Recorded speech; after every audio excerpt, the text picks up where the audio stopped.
In the gloom, the longhouse feels empty, but it is filled with the odors of rust, tar, and animal fur, and the snoring of dogs.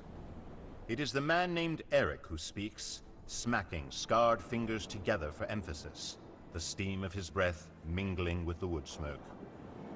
He fills the men's heads with legends of exploration and raiding, of a sea that eats longboats, and an undiscovered country ripe for Viking occupation.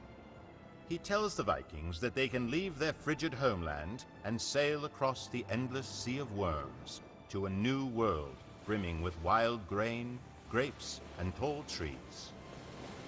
To the Vikings, he speaks of paradise, and of course the grizzled Norsemen are always eager for adventure.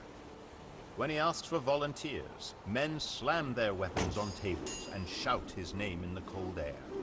Eric the Red smiles.